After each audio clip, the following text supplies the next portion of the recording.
Hello friends, welcome to easy notes for your online study channel. आप सबके अपने YouTube channel पे आप सभी का बहुत बहुत स्वागत है। फ्रेंड्स, यहाँ पर लेकर आए हैं यूजीसी नेट का लेटेस्ट क्वेश्चन पेपर, जो कि आपके यूजीसी नेट के री एग्जाम में पूछा गया था जून 2024 का। तो जल्दी से एक बारी लाइव आ जाइए, ऑडियो विजुअल क्लियर है या नहीं एक बारी कंफर्म कर दीजिए। फिर यहाँ पर स्टार्ट करेंगे आज के इस क्वेश्चन को। याद रखिए, आने वाले सभी एग्जाम, चाहे वो जून का एग्जाम हो आने वाला या दिसंबर का एग्जाम हो, उन सभी में ये क्वेश्चंस रिपीट होंगे। किस तरीके के पैटर्न आ रहा है, किस तरीके के क्वेश्चन आ रहे हैं, चलिए जल्दी से आप लोगों को दिखा देते हैं। स्टार्ट करते हैं 23 अगस्त 2024 की शिफ्ट 2 का ये क्वेश्चन पेपर है। साथ ही जून 2024 का जो री एग्जाम हुआ था वहां से पूछा गया क्वेश्चन है। हालांकि जो एग्जाम कैंसिल हुआ था वो भी मैंने आप लोगों को सॉल्व करवाया था, आप लोग देख सकते हैं। तो चलिए जल्दी से स्टार्ट कर लेते हैं इन क्वेश्चंस को। क्वेश्चन नंबर 1 आप सभी के सामने। यहाँ पर इस समय ये क्वेश्चन आपको कहीं भी नहीं मिलेंगे, हिंदी और इंग्लिश में भी नहीं मिलेंगे, क्योंकि एनटीए की तरफ से अभी तक ये क्वेश्चन पेपर जारी नहीं किए गए हैं। जो भी एग्जाम देकर आए थे कैंडिडेट, सिर्फ वहीं से ही ये जो क्वेश्चन पेपर है वो मिले हैं। तो इसलिए क्वेश्चन को बहुत ही इंपॉर्टेंट समझते हुए सॉल्व करने की कोशिश करिए, क्योंकि यहीं से क्वेश्चन आएंगे। क्वेश्चन नंबर 1, कौन सी शिक्षण विधि आधुनिक आईसीटी आधारित शिक्षण को प्रदर्शित नहीं करती है? Which of the following teaching method does not reflect modern and ICT based teaching? इनमें से किसमें आईसीटी का यूज नहीं होता है? क्वेश्चन नंबर 1, सही आंसर इस क्वेश्चन का क्या होगा? Option number A, option number B, option number C या ऑप्शन नंबर डी। इन्होंने कहा है किसमें यहाँ पर आईसीटी का यूज हम नहीं करते हैं। क्वेश्चन नंबर 1 करेक्ट आंसर है ऑप्शन नंबर सी, यानी सस्वर पाठ और कंठस्थ करने में, और option number D chalk and talk पद्धति में। ये जो दो ऑप्शन है ये बिल्कुल सही है, क्योंकि इनमें हम आईसीटी का यूज नहीं करते हैं। यहाँ पर क्वेश्चन नंबर 1 रेसिटेशन मेमोराइजेशन में हम आईसीटी यूज नहीं करते हैं, चॉक एंड टॉक मेथड में हम लोग आईसीटी का यूज नहीं करते हैं। तो क्वेश्चन नंबर 1 बिल्कुल सही है, option number C only A and D. Question number 2, ये क्वेश्चन अभी मैंने आपको जब फेलिसी की कोशिश करवाई थी, क्लासेस करवाई थी, तो उस समय भी आपको बताया था। तो क्वेश्चन नंबर 2, सभी पाठ्य पुस्तकें ध्यानपूर्वक अध्ययन के अभिप्राय से बनी पुस्तकें हैं। कुछ संदर्भ पुस्तकें ध्यानपूर्वक अध्ययन के अभिप्राय से बनी पुस्तकें हैं, इसलिए कुछ संदर्भ पुस्तकें पाठ्य पुस्तकें हैं। यहाँ पर इन केस अगर ट्रांसलेशन में कोई इशू होता है तो आप लोग इसको चेक कर सकते हैं, या फिर आप एक बार कंफर्म करके इसको बता सकते हैं। तो क्वेश्चन नंबर 2 आप सभी के सामने। ऐसे क्वेश्चन का जो सही आंसर है वो क्या होगा? ऑप्शन नंबर सी अव्याप्त हेतु, हेतु दोष अव्याप्त, जो चीज नहीं है, blame for the unknown, option number C. कहाँ कहाँ से क्वेश्चन आ सकते हैं? इस तरीके के क्वेश्चन आपके फैलेसी हेत्वाभास से आ सकते हैं। क्वेश्चन नंबर 2 के बाद क्वेश्चन नंबर 3। क्वेश्चन नंबर 3 एक मैचिंग दी गई है और आपको इसका आंसर करना है। लिखा है जीव, लिखा है यानी क्रिएचर लिखा है, और ट्रॉफिक लेवल यानी पोषी स्तर लिखा हुआ है। शेर, वृक्ष, मछली या टिड्डा, जिसे हम ग्रास ओपर कहते हैं। First trophic, second trophic, third trophic, fourth trophic, बताना है कौन सा होगा। क्वेश्चन नंबर 3 आप सभी के सामने।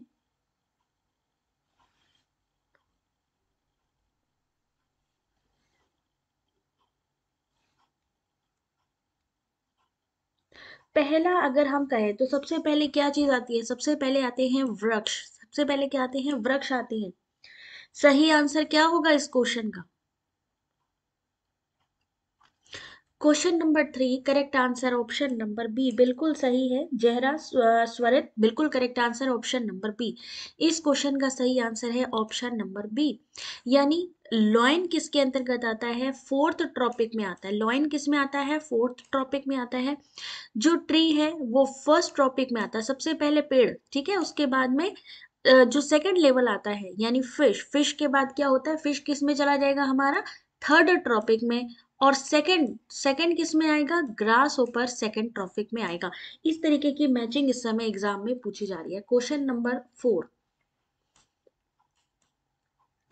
इस तरीके का मैथ का क्वेश्चन आ जाता है तो कैसे सॉल्व किया जाएगा।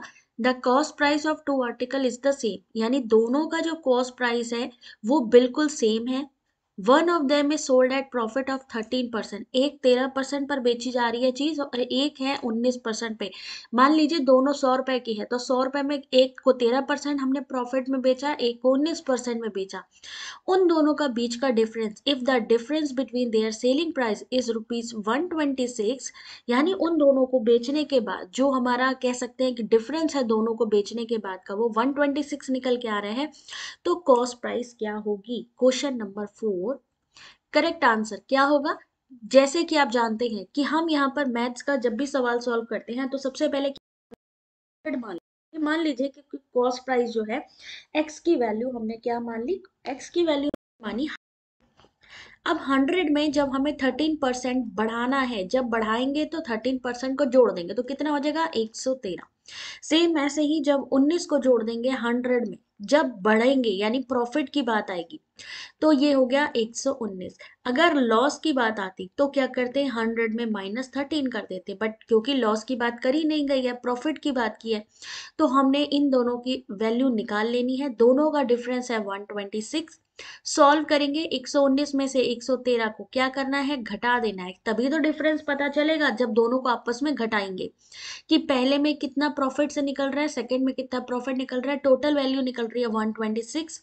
सॉल्व करेंगे, सही आंसर ऑप्शन नंबर डी। कब का क्वेश्चन पेपर है मैं आपको फिर से बता दूं, कहीं पर भी आपको ये क्वेश्चन पेपर नहीं मिलने वाला, क्योंकि 23 अगस्त 2024 का ये क्वेश्चन पेपर है शिफ्ट 2 का, जो अभी कहीं पर भी अवेलेबल नहीं है। एक कैंडिडेट ने हमें सेंड किया था और उसको भी यहाँ पर कन्वर्ट करके इंग्लिश में मैं आपको प्रोवाइड कर रही हूँ, क्योंकि क्वेश्चन पेपर हिंदी में और इंग्लिश में, या तो हिंदी में मिल रहे हैं या इंग्लिश में मिल रहे हैं, दोनों मिल ही नहीं रहे। चलिए क्वेश्चन नंबर 5, जिसको भी ये क्वेश्चन चाहिए स्क्रीनशॉट लेते चलिएगा, क्योंकि बहुत इंपॉर्टेंट पीडीएफ है और इसकी वैल्यू तभी होगी जब आप लोग खुद से इसको पढ़ेंगे। तो स्क्रीनशॉट ले लीजिएगा। क्या क्वेश्चन है? Ground water is a particularly prone to excessive, निम्न की उपस्थिति के कारण भौम जल विशेष रूप से अत्यधिक कठोरता की प्रवृत्ति होती है। Ground water is particularly prone to excessive hardness due to the presence of. Question number 5,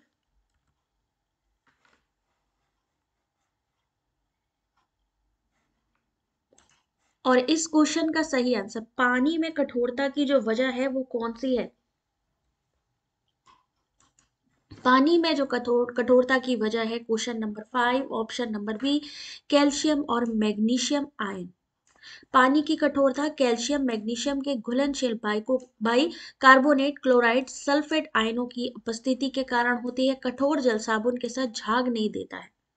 question number 5 का एक्सप्लेनेशन भी देख लो हिंदी में और इंग्लिश में। Hardness of water is due to the presence of calcium and magnesium.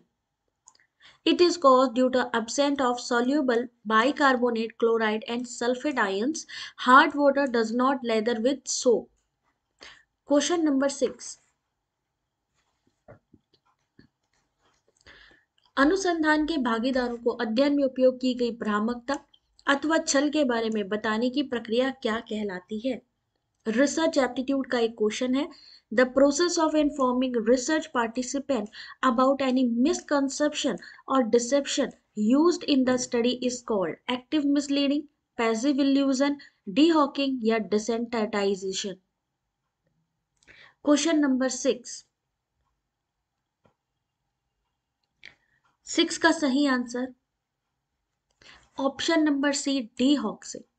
अनुसंधान के भागीदारों में उपयोग की गई भ्रामकता अथवा छल के बारे में, यानी कोई चीज छल करी जा रही है, आपको बेवकूफ बनाया जा रहा है, तो उस प्रक्रिया को डीहॉक्सिंग प्रक्रिया कहते हैं। डीहॉक्सिंग प्रक्रिया का तात्पर्य शोध पूरा होने के बाद प्रतिभागियों को अध्ययन के वास्तविक उद्देश्य से अवगत कराना है।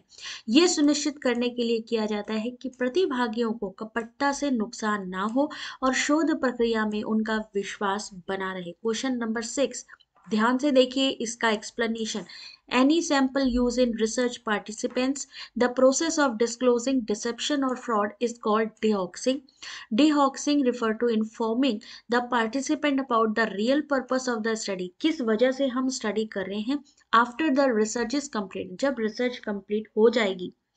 This is done to ensure that the participants are not harmed by fraud and their trust in the research process remain intact.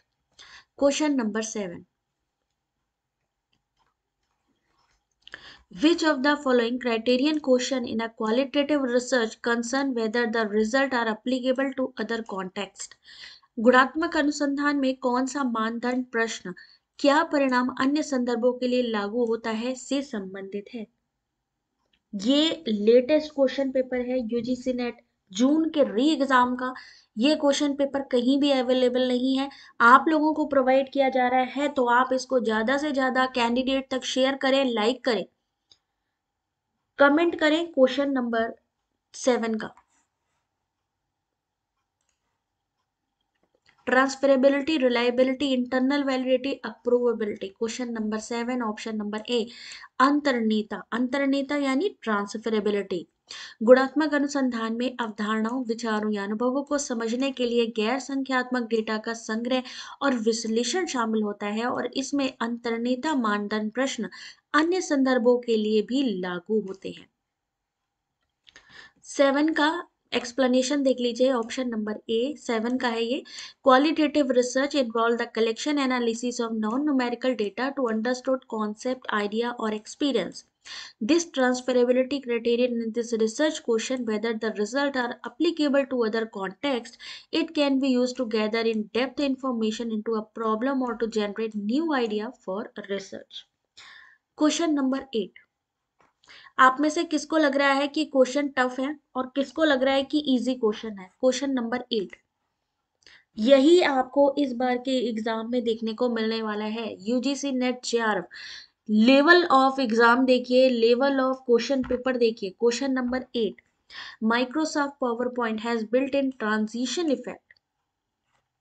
in transition effect that fall into several categories. Which of the following is not a type of transition effect supported by Microsoft PowerPoint? Settle, speed, exciting, dynamic content.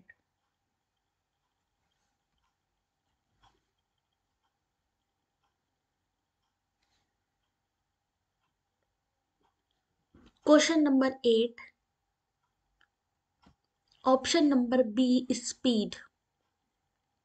Microsoft PowerShell built in transition effect fall into several category, जिसमें कौन कौन सी category आती है। Subtle आता है, exciting आता है, dynamic contact आता है। Subtle is the most basic type of transition and use a simple animation to move between. जब आप लोग प्रेजेंटेशन बनाते हैं तो उस समय एनिमेशन के लिए आप किसका किसका यूज करते हैं। एक तरीके से वही है कि इफेक्ट को यूज करें, वो कौन कौन से हैं और कौन सा नहीं है इफेक्ट। तो स्पीड उसमें इफेक्ट में काउंटेबल नहीं है।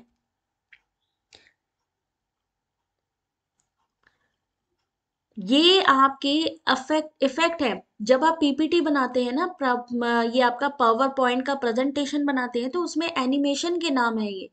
एनिमेशन यानी इफेक्ट के नाम है ये।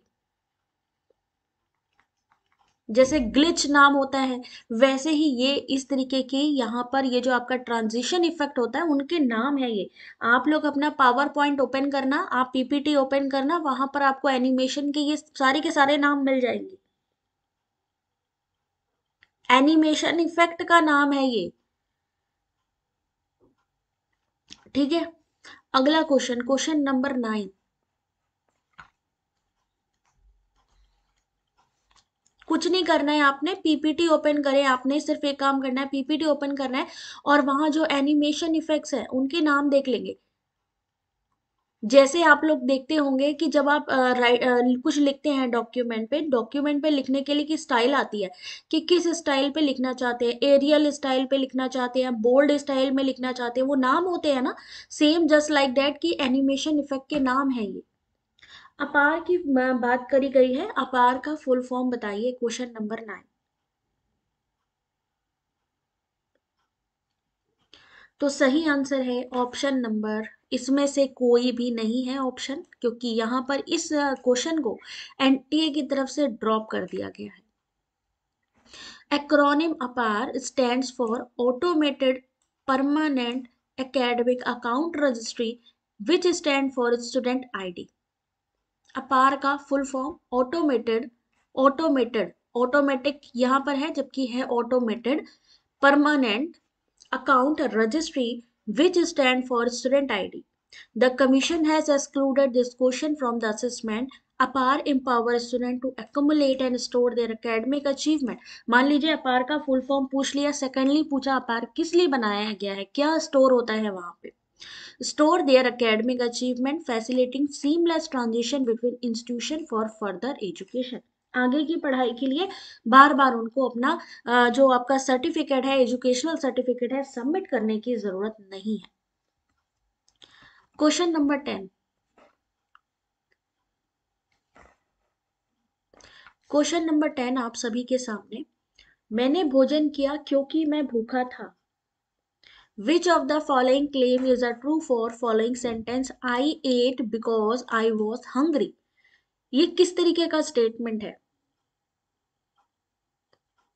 This is a logic, this is an irrationality, this is illogically, this is an explanation, this is an illogically argument, it is an example. उदाहरण तो नहीं है कि मैंने भोजन किया, मैं क्या बता रहे हैं कि क्योंकि मैं भूखा था, यानी अपने आप को एक्सप्लेन कर रहे हैं, बता रहे हैं कि मैं भूखा था इसलिए मैंने खाना खाया, तो वहां पर क्या हो जाएगी, व्याख्या. ऑप्शन नंबर सी इस क्वेश्चन का question number 10, option number C. Question number 11. 5C of a communication.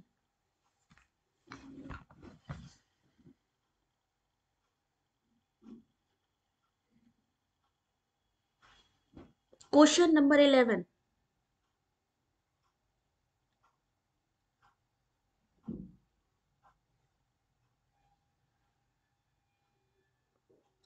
5C of communication की बात करी गई है यहाँ पे. तो आपको बताना है सही आंसर कि कौन कौन से उसमें इन्वॉल्व है. तो question number 11 option number C इस क्वेश्चन का सही आंसर है. सी इसका सही आंसर है. कौन कौन है, करेक्ट सीक्वेंस बताना था आपको, करेक्ट सीक्वेंस बताना था. तो करेक्ट सीक्वेंस में क्या आएगा, सबसे पहले आएगा क्लियर, 5C क्लियर, फिर आया कॉन्साइज हो गया, कंपेलिंग हो गया, कंपेलिंग के बाद कुरियस हो गया, और लास्ट में आएगा कंपेंशनेट. अब देख सकते हैं यही चीज यहाँ पर भी दी गई है, बट यहाँ पर भी हिंदी और इंग्लिश का झोल है. दयालु, जिज्ञासु, बाध्यकारी, सहज, स्पष्ट. तो यहाँ पर इंग्लिश इस मामले में बेटर दिखाई दे रही है कि जल्दी समझ में आ रही है, बट यहाँ पर हिंदी की लैंग्वेज आप देख सकते हो कितनी डिफिकल्ट है. यानी आने वाले एग्जाम में आप जब ये क्वेश्चन देखेंगे ना, तो जब हिंदी में देखेंगे तो वहां पर आपको डिफिकल्टी आने वाली है, इसलिए ट्रांसलेट करके इसको इंग्लिश में जरूर देखिए. Question number 12. एनवायरमेंट का एक क्वेश्चन आप सभी के सामने.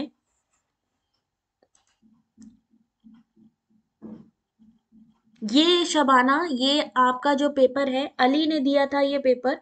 आई थिंक अभी अली क्लास में नहीं है, बट अली ने ये पेपर दिया था. 23 अगस्त का पेपर है ये. 23 अगस्त 2024, यानी यूजीसी नेट जून री एग्जाम का क्वेश्चन पेपर है. Latest question paper, latest questions. प्राचीन घटनाओं को उनके घटित होने के क्रम में प्राचीन से आरंभ करते हुए, यानी जो चीज पहले घटित हुई है उसको पहले लिखना है, और जो चीज बाद में हुई है उसको बाद में करना है. तो सबसे पहले कौन सी घटना घटित हुई है. क्वेश्चन नंबर 12 सही आंसर है ऑप्शन नंबर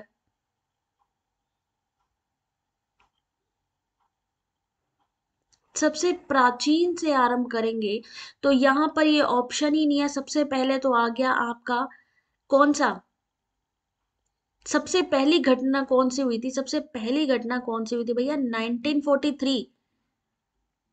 कैलिफोर्निया 1943, बिल्कुल सही, धूम्र कोहरा 1943।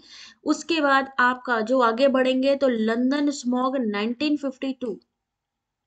1952 के बाद भोपाल गैस त्रासदी यानी यहाँ पर 1984। चेरनोबिल घटना हुई 1986 और फुकुशिमा दुर्घटना हुई 2011। मैं कोशिश करूंगी सोशलॉजी का भी अगर पीवाईक्यू अवेलेबल होगा देन मैं वो भी करवा दूंगी, ठीक है। तो जुड़े रहिए आप लोग। क्वेश्चन पेपर 1 पेपर 2 जो भी अवेलेबल होगा मैं आप लोगों को डेफिनेटली करवाने वाली हूँ, टेलीग्राम से जुड़ जाइए। क्वेश्चन नंबर यहाँ पे 12 के बाद 13। अब यहाँ पर एक क्वेश्चन देखिए, जनरली हम लोग रीजनिंग के वाईक्यू में आते हैं कि एक संख्या दी है, बता पूछते हैं कि नेक्स्ट क्या है। अब इन्होंने सिर्फ ये नहीं पूछा, आगे की भी संख्याएं पूछ ली कि बताइए आगे भी क्या आएगा। तो question number 13,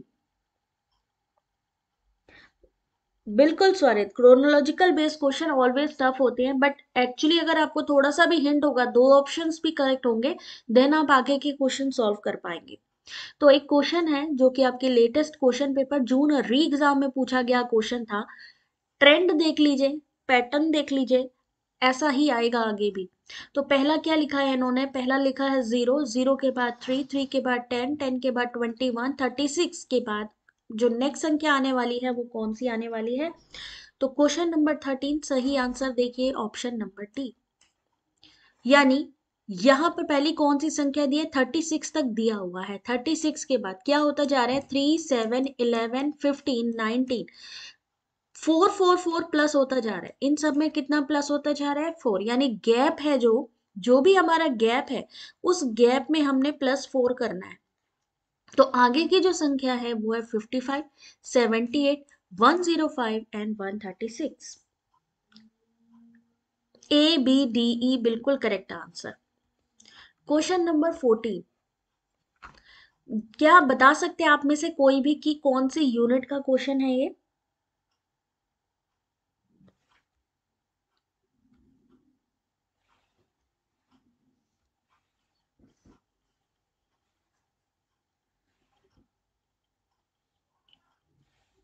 Which of the following cannot be considered as the role of a teacher? Teaching aptitude, very good Ranjana, teaching aptitude का। अब आप हम लोग पढ़ते हैं टीचिंग एप्टीट्यूड, मैम बहुत इजी है, बहुत इजी है, मेरे को भी पता है इजी है, बट यहाँ पर आप जब क्वेश्चन को देखते हैं देन आपको समझ में आता है कि किस तरीके का पैटर्न आ रहा है एग्जाम में। यूनिट 1 है जहरा ये, यूनिट 1 ही टीचिंग एप्टीट्यूड है। क्या कहा जा रहा है, किनको शिक्षक की भूमिका के रूप में नहीं माना जा सकता, यानी कौन सी ऐसी रोल है जो टीचर नहीं करने चाहिए। सख्त और निष्पक्ष लेकिन कर्कश नहीं। अब देखो हिंदी देखो इंग्लिश देखो दोनों की। Strict and fair but not harsh, criticising colleagues in a public especially in front of a student, hard working, जो रोल नहीं है, can not be. Motivating encouraging student, क्या स्टूडेंट के बीच में पब्लिक में अपने कलीग्स को जो है क्रिटिसाइज करना सही है। Explain principle and content but avoid explaining them, should be an E. Question number 14, इस क्वेश्चन को भी एनटीए ने ड्रॉप कर दिया है। ऐसे क्वेश्चन याद रखिए, किसी भी क्वेश्चन को आपको छोड़ के नहीं आना है, ब्लैंक नहीं रखना है, उस ओवल को आपने कंप्लीट करना है। इसलिए कंप्लीट करना है कि अगर आपने उस पर टिक किया होगा, अगर आपने उस पर टिक किया होगा तो ही उसके जो मार्क्स हैं, जो ड्रॉप क्वेश्चन के मार्क्स हैं, तभी +2 आपको मिलेंगे। इन केस अगर आप क्वेश्चन छोड़ आते हैं देन आपको क्वेश्चन ड्रॉप होने के बाद भी मार्क्स नहीं मिलेंगे। क्वेश्चन नंबर 15, फ्रैक्शन का एक क्वेश्चन है, आंसर करिएगा इस क्वेश्चन का। आरोही क्रम में लगाना है, बढ़ते हुए क्रम में, इंक्रीजिंग ऑर्डर।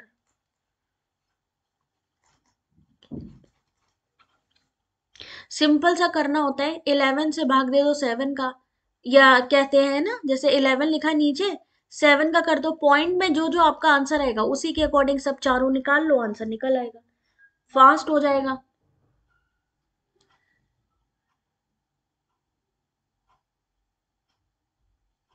क्वेश्चन नंबर 15, ये क्वेश्चन मैं स्टार दे रही हूँ इस क्वेश्चन को बिकॉज ये आएगा ही आएगा आपके किसी ना किसी के क्वेश्चन पेपर में, 100% ये फ्रैक्शन आएगा ही आएगा।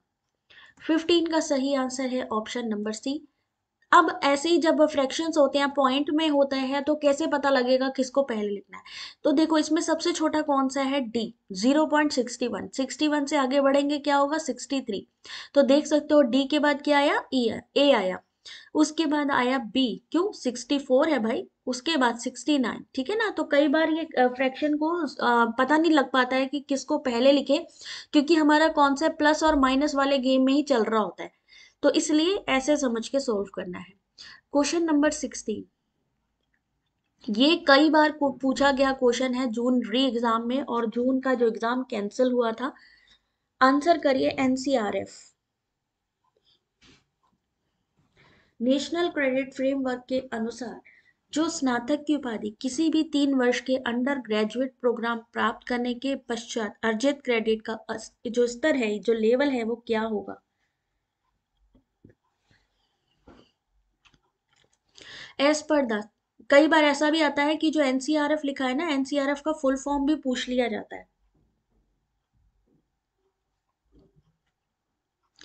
क्वेश्चन नंबर 16 आपने कहा है डी, देखते हैं सही है या नहीं। सही आंसर है option number B, 5.5। As per the National Credit Framework, the credit earned after completing a bachelor degree, any 3 year undergraduate, 5.5। 5.5 का क्रेडिट स्तर होगा। क्रेडिट अनिवार्य रूप से एक मान्यता है कि शिक्षार्थी ने सीखने का एक पूर्व पाठ्यक्रम पूरा किया है। यानी अगर हमें क्रेडिट काउंट करना है कि क्रेडिट क्या होते हैं, अगर आपसे ये भी क्वेश्चन आ चुका है कि क्रेडिट क्या है, तो क्रेडिट यानी कितने घंटे हमने पढ़ाई की, कितने घंटे, वो कैलकुलेट होते हैं घंटे आपके, ठीक है। तो वो चीज़ है आपकी 12वीं कक्षा पूरी करने वाला। अगर आपने 12th कंप्लीट किया है तो 12th का जो लेवल है वो 4 है, ग्रेजुएट 3 ईयर, और 4 year bachelor degree 5.6, and level 6। 6 level वाला क्या हो जाएगा, जो 4 साल का बैचलर डिग्री लेगा। इन सब का एनसीआरएफ का जो क्रेडिट है, आप लोग एक बार पढ़ लेना, मैंने शेयर किया हुआ है। टेलीग्राम और व्हाट्सएप चैनल पे जुड़ जाइएगा, क्योंकि वहां पर भी मैं इससे रिलेटेड और भी इंफॉर्मेशन शेयर करती रहूंगी। Question number 17, question number 17 answer करिएगा। First press establish in India. भारत में पहली प्रिंटिंग प्रेस या मुद्रणालय की स्थापना कब हुई थी, कहाँ हुई थी। गोवा में, केरला में, तमिलनाडु या Bengal. Question number 17 correct answer देखिए ऑप्शन नंबर ए, गोवा में। The first printing press in India was established in 1556 by Jesuit missionaries. It worked in Colegio de Sao Paulo in Old Goa. The government printing press called Impressional de Goa is the oldest institution of the government. This government press was established in the year 1821. अगला question, question number 18।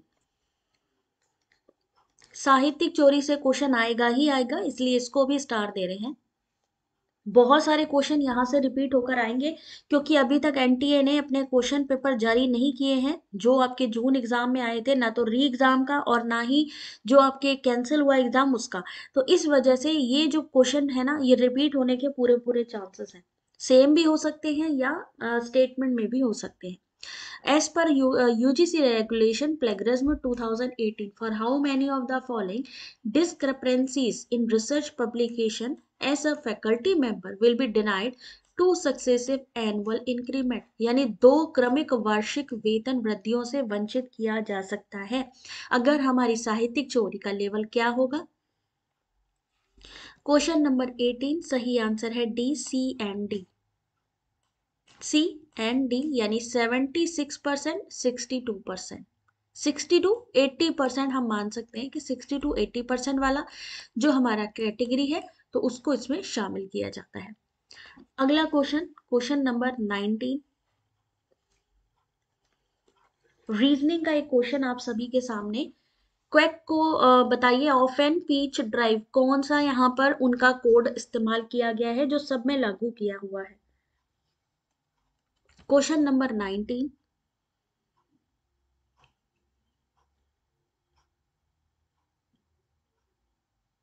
Level 3 जो कि सबसे highest level माना जाता है plagiarism का, सबसे छोटा लेवल 0 लेवल, फिर 1 लेवल, फिर 2 एंड फिर लास्ट में लास्ट लेवल है 3 लेवल। क्वेश्चन नंबर 19 देखिए, करेक्ट आंसर क्या होता जा रहा है, +1 -1 +1 अल्फाबेटिकली +1 -1, यानी एक बैक हो रहा है और एक आगे बढ़ रहा है। तो सही आंसर है इस क्वेश्चन का ऑप्शन नंबर डी, बिल्कुल सही आंसर। इस क्वेश्चन का सही आंसर डी, यानी क्या हो रहा है, अल्फाबेटिकली एक आगे बढ़ रहा है एक कम हो रहा है। जो चीज इसमें इस्तेमाल हो रही है ना, जो सीक्वेंस ये इस्तेमाल हो रहा है वही सीक्वेंस बाकी में भी इस्तेमाल होगा। इसलिए यहां पर आप इस क्वेश्चन को देख सकते हैं, यूजीसी नेट 23 अगस्त का ये जो क्वेश्चन पेपर है। Question number 20, in the initial phase the main purpose of establishing Doordarshan in India was, Doordarshan जो आया था उसकी स्थापना जो की गई थी किसके लिए की गई थी, समाचार यानी न्यूज के लिए, इंटरटेनमेंट यानी मनोरंजन के लिए, education and awareness among the rural population, या फिर वैज्ञानिक विकास के लिए। दूरदर्शन की स्थापना क्यों की गई थी?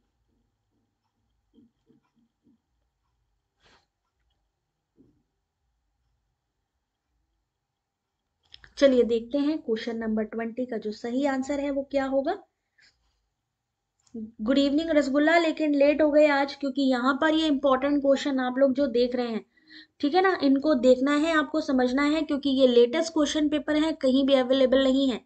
तो 20 का सही आंसर सी। यहाँ पर एक्सप्लेनेशन भी पढ़ लोगे ना तो काफी हद तक चीजें क्लियर हो जाएंगी। सही आंसर है सी। तो यहाँ पर दूरदर्शन की स्थापना कब हुई थी, 15 सितंबर 1959 में।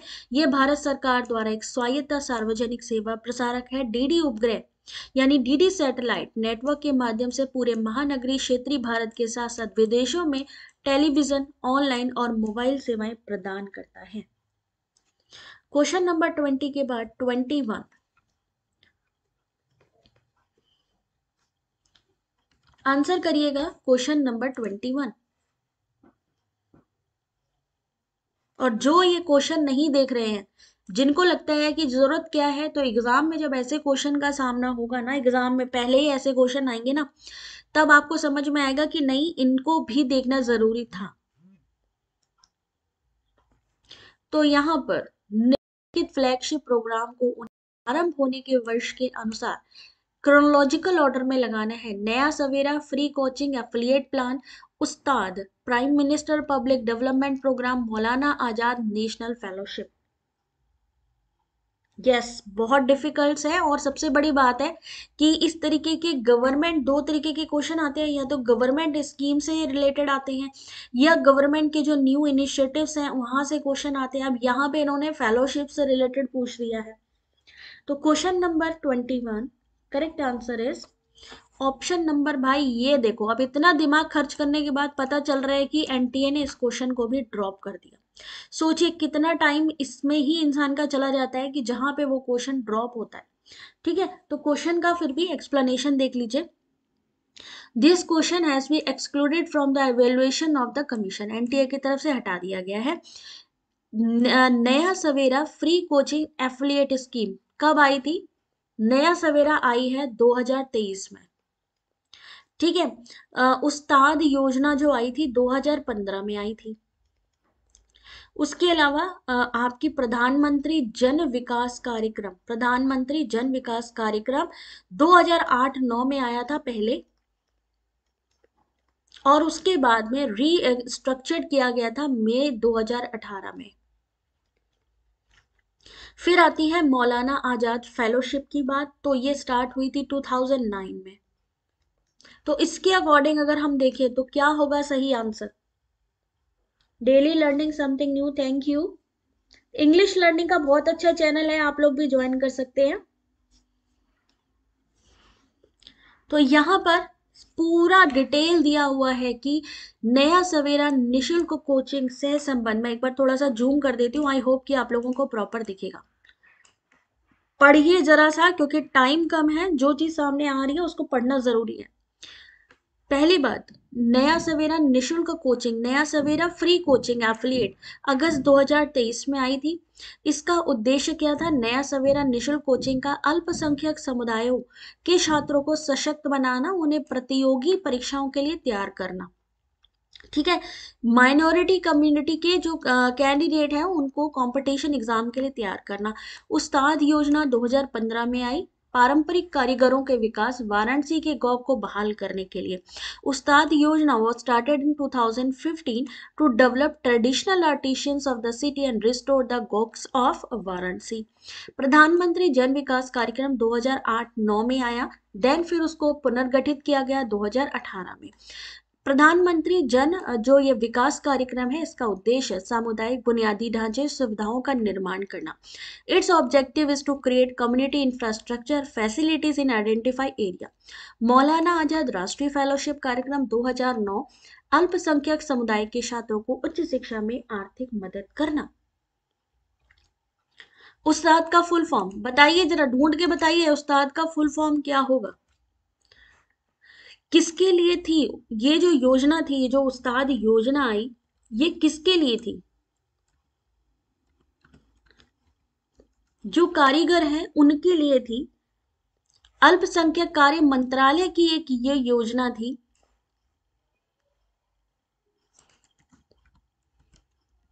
फुल फॉर्म बताइए उस्ताद का। USTTD, upgrading the skill.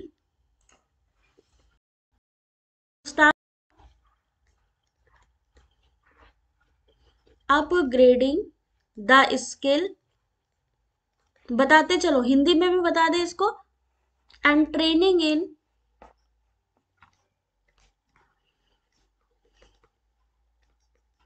इन सबके फुल फॉर्म भी आते हैं एग्जाम में, ये चीज नहीं है, पूछी जा सकती है।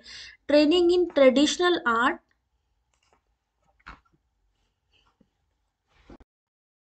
पेन कर रहा मेरा। Training in traditional art and craft. जल्दी से बताइए फुल फॉर्म ऑफ उस्ताद। बहुत इजी है, बहुत इजी है। फॉर डेवलपमेंट,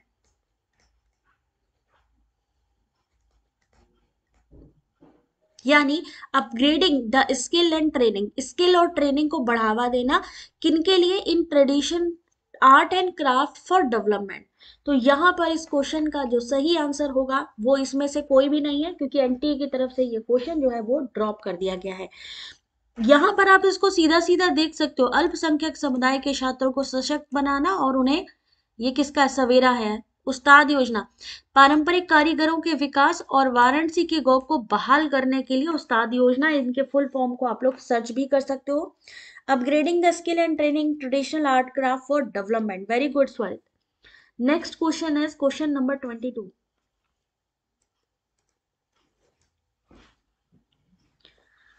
आई होप कि इस क्वेश्चन का सभी को आंसर आता होगा।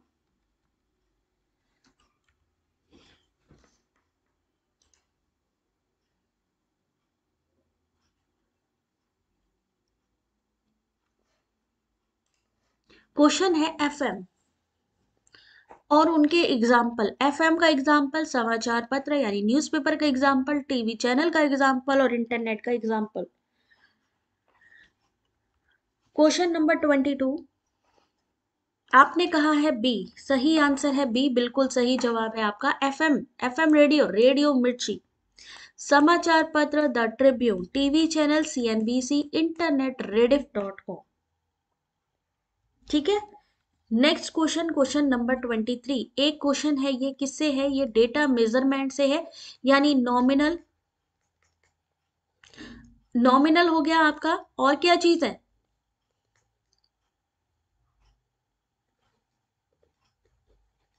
Ordinal, interval and ratio. आपको सिर्फ ये पूछा गया है, ये क्वेश्चन भी स्टार देने वाला है, क्योंकि इस समय एग्जाम्पल के साथ ही पूछा जा रहा है ये क्वेश्चन। तो क्वेश्चन नंबर 23, आपको ये बताना है कि इनमें से कौन सा नॉमिनल का एग्जाम्पल है। खुशहाली, हैप्पीनेस लेवल, हाइट अगर हमें नापनी है तो नॉमिनल, ऑर्डिनल, इंटरनल रेशियो, इनमें कौन आएगा? रुधिर वर्ग यानी ब्लड ग्रुप अगर हमें पता करना है, ये ब्लड ग्रुप हो गया। ठीक है, हाइट अगर हमें पता करनी है तो उसके लिए हम किसका इस्तेमाल करेंगे? हैप्पीनेस लेवल जानना है कि हम कितने खुश हैं, हैप्पीनेस लेवल को जानने के लिए। जन्म का वर्ष अगर हम डीओबी जानना चाह रहे हैं तो क्या इस्तेमाल करेंगे? Ordinal, ratio, interval and nominal, ये चार हैं। नॉमिनल, ऑर्डिनल, सबसे पहले ये जो अंकित लिखा है इसका मतलब है नॉमिनल। ऑर्डिनल क्रम सूचक, इंटरवल आपका अंतराल हो गया, रेशियो हो गया अनुपात। N R I, sorry NOIR। तो इस क्वेश्चन का सही answer, question number 23, correct answer is option number C. इस क्वेश्चन का जो सही आंसर है वो है ऑप्शन नंबर सी। सी का मतलब नॉमिनल में क्या चीज आएगी? ब्लड ग्रुप आएगा। नॉमिनल में ब्लड ग्रुप, क्रम सूचक यानी ऑर्डिनल खुशहाली लेवल हो गया, अंतराल यानी इंटरवल हो गया हमारा जन्म का वर्ष, और अनुपात यानी रेशियो, रेशियो में क्या आती है? ऊंचाई और कद। इस क्वेश्चन का सही आंसर ऑप्शन नंबर सी। चलिए नेक्स्ट क्वेश्चन, क्वेश्चन नंबर 23 के बाद क्वेश्चन नंबर 24।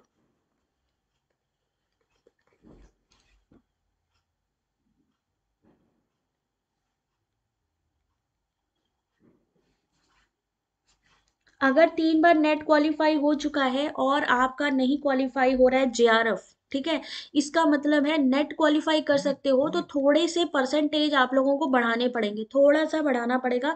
यानी यहाँ पर क्या करना है, JRF अगर आपको करना है तो सिंपल सी चीजें है, सिर्फ बुक पे मत डिपेंडेंट रहिए। आप क्या करिए, जितने भी PYQ में क्वेश्चन आ रहे हैं उनसे रिलेटेड सर्च करना शुरू कर दीजिए। ठीक है, PYQ अपने 5 साल, 4 से 5 साल के PYQ तो सॉल्व करिए ही करिए। DI क्वेश्चन, 4 से 5 साल तक के प्रीवियस ईयर क्वेश्चन पेपर जितने ज्यादा हो सकते हैं उतने लगा लीजिए। उसके अलावा कई चीजें ऐसी हैं जो नई चीजें पूछी जा रही है करंट अवेयरनेस से, तो उनके लिए आपको क्या करना है, उनके लिए जितना हो सके आप अपने गूगल का इस्तेमाल करिए। अब जैसे यहाँ पे किसके बारे में पूछा गया है? Factor of hearing. अब एक कॉमन सा क्वेश्चन है जो कि कहीं भी किसी भी बुक में नहीं है। फैक्टर ऑफ हियरिंग, श्रवण के कारक कौन से हैं? तो इनके लिए आपका IQ होना चाहिए। तो 24 का सही answer option number B. The factor of listening are self attitude, facts and surrounding environment. हमें सुनने के लिए क्या चीज, हम क्यों सुनना चाहते हैं किसी चीज को, तो उसके लिए सेल्फ एटीट्यूड, क्या हम सुनना चाहते हैं या नहीं, फैक्ट होने चाहिए, आसपास का एनवायरनमेंट कैसा है, और कौन सी चीजें अफेक्ट कर सकती हैं, internal, external, interactive factor, contextual factors. सिर्फ एक चीज पे मत डिपेंडेंट होइए। जितने से ज्यादा क्वेश्चन पेपर आपको मिल रहे हैं, जितने, जैसे मान लीजिए आपको स्वयं प्रभा है, आपको पता है कि, एक मिनट, आपको पता है स्वयं प्रभा से कंटिन्यू क्वेश्चन आ रहा है, तो आप क्या करोगे, आप गूगल पे चले जाओ, आप स्वयं प्रभा डालो। ठीक है, उस स्वयं प्रभा से रिलेटेड गूगल अपने आप आपको एटलीस्ट 10 क्वेश्चन दिखा देगा। वहां से आपकी नॉलेज और बढ़ेगी, डीप कॉन्सेप्ट आपको समझ में आने लगेंगे। चलिए नेक्स्ट क्वेश्चन आप सभी के लिए। चलिए भाई, हो गया अभी, तो अभी कितने क्वेश्चन हो गए? 24 क्वेश्चन हो गए हैं। बाकी के क्वेश्चन करवाऊंगी कल, तैयार रहिएगा क्योंकि कल आपको DI भी करवानी है। अगर आप प्रैक्टिस करोगे, चीजों की प्रैक्टिस करोगे, याद रखो DI सीधे सीधे 10 नंबर कंफर्म हो जाएंगे। RC आ गई तो 10 नंबर वहां कंफर्म, 20 नंबर तो सीधे सीधे आप यहीं से ले सकते हैं।